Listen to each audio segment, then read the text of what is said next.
My heart is bleeding. I cannot take this anymore. This is too much for my little girl. I cannot take this pain anymore. The desperate pleas of an anguished mother crying for help. For many of us, the Listeriosis story was just another headline. For this family, it was utter calamity. Monthla Ngobeni was pregnant at the time she contracted the disease, and that means her daughter Teto was born with Listeriosis, a severe bacterial infection. It has meant that she has struggled with related complications since birth. And as the medical bills have continued to pile up, Monthla even sold her house just to pay. Little Teto's condition means she's not been able to grow up like other children, and even her older sister has been affected when she has to look after her at school. The story came through to us through the social justice activist Mark Heywood, who's also turned editor of Maverick Citizen. And Mark is going to be joining us in a moment, but we've got Monthla Ngobeni, who is caught up in the center of this. Monthla, very good morning to you, and thank you for talking to us. Monthla, are you there? Okay, morning to you too. Thank you for having me. When you heard the words listeriosis from your doctors at the start of all of this, did you think it would turn into a nightmare? No.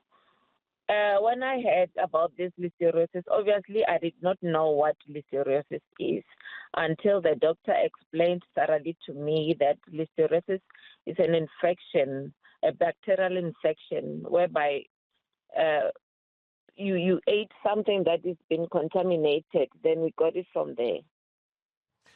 What have you been through as a result? We've been through a lot. Even now, we're still going through a lot. My family is going through hell, if I may put it that way. When Teto was born, I mean, we were happy as a family, just like any other kid who brings joy in the family. Yeah. Not knowing that 18 days later, that will be the hardest journey of our life. Because to date, Teto has 6 operations of inserting the VP shunt in the brain. She had convulsions, she had seizures, and as a result, we ended up having so many deaths. We ended up selling the house because the money was too much for us. That was the only thing we can do. We ended up selling the house, and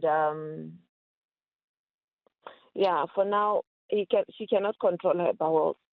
Every time when she's at school, they will call me, even if I'm at work or if I'm very busy at work. The sister will be called from her class to come and assist her.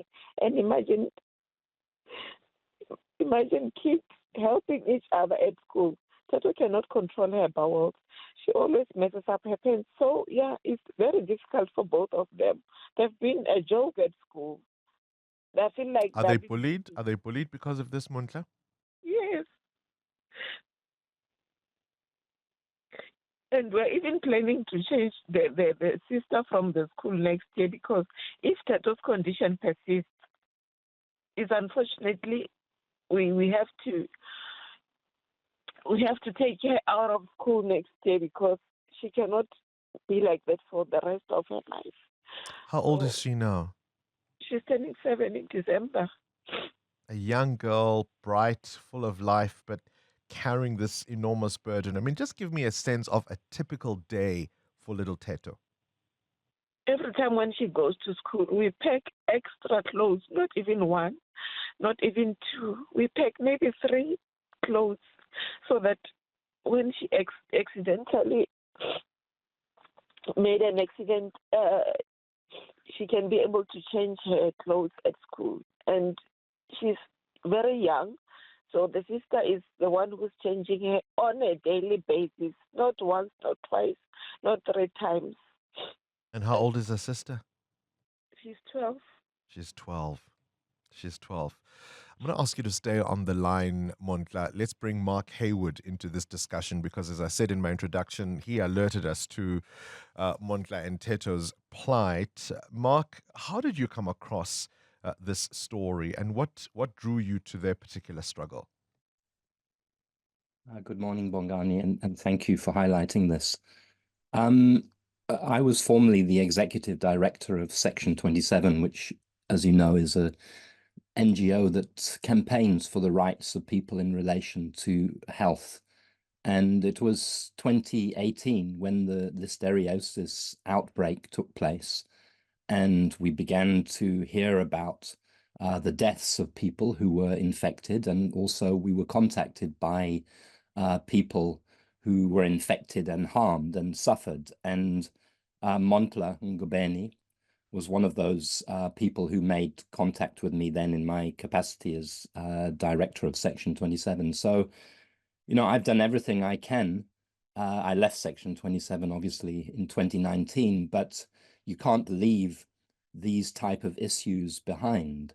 As you've heard from Monthla, for 7 years, little Teto and Monthla and many others have continued to suffer pain, illness, indignity as a result of the listeriosis outbreak. And we now know, Bongani, that there is no question, there is irrefutable evidence that links Tiger Brands, the company, and its negligence when it comes to hygiene, when it came to cleanliness of that factory, to these infections, and therefore to the suffering that you have just heard described by Monthla. That is what brought me in, and I will stay with it until there is justice for everybody. Mark, have any of these families received any assistance, specifically, of course, Montla and Little Teto? Not that I'm aware of, Bongani. I don't think anything has come from Tiger Brands. There has been no apology. There has been no compensation. As you and I sit now, there are legal discussions taking place between the lawyers who represent the families and the people who have been infected and people who died, and Tiger Brands lawyers, but they are going at snail's pace, and there seems to be no will or interest from Tiger Brands in showing moral leadership, in admitting its responsibility and trying to repair the harm. So, Monta can correct me if I'm wrong, but my understanding is that not a cent, nothing done to assist medically or in any other way with the people who they harmed. Mike, I'll ask you to stay on the line. Montla, let me come back to you. I mean, you talk of eating something contaminated. Do you even remember what it was? Yes, I ate polony. When I was pregnant, I was craving polony all the way, polony, Vienna's, Russians. So, yeah, I'll drive from the house that we were staying in because it was next to Tiger Brand Enterprise Polokwane.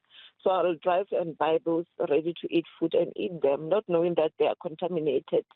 And, yeah, those are the foods that caused listeria to my child, listeriosis to my child. And have you received any help, any support at all? Not at all. We were hoping for an interim assistance, maybe the medical assistance, but Tiger Brand is refusing. They are not willing to give us any medical expenses. We are doing everything on our own. That's why we ended up selling the house, because the bills were piling and we couldn't take the pressure at all. What help do you need now, Montla? Maybe if I can find another specialist who can help my daughter. And I'm currently living with a condition, double hip replacement. I had the double hip replacement as a result of listeriosis. I'm also not coping. I had to work shifts in order to be able to take care of Tete, because when I'm working 8 to 4, my leave days and my sick days and the family responsibility, they become exhausted within a year. So I had to work shifts. I'm working shifts as we speak. All right, Montla, I tell you what, we've reached out to our old friends at the urology hospital in Pretoria when we've been in trouble They've assisted us before, and I've got Dr. Kabo Ijane, who's a urologist at the Urology Hospital in Pretoria. Dr. Kabo, you've heard Mark, you've heard Monthla and their plight. Is there anything you can do? Can you guys step in and be our good Samaritans once more? Good morning, Bongani. I've got a heavy heart after listening to what Monthla and Little Teto are going through. And good morning to the 702 lenders. The problem, what I heard now with the little one, Teto, is that of soiling and the problem with not being able to feel or be continent with the stools. So she unfortunately ended up soiling her clothes not once, as Mami said, not twice, multiple times in a day. What's more disheartening is that the older sister has to take the burden of trying to assist and change the little one's clothes. And we know how kids could be as brutal and as they could be. You had Mami even considering taking the child out of the schools because of that.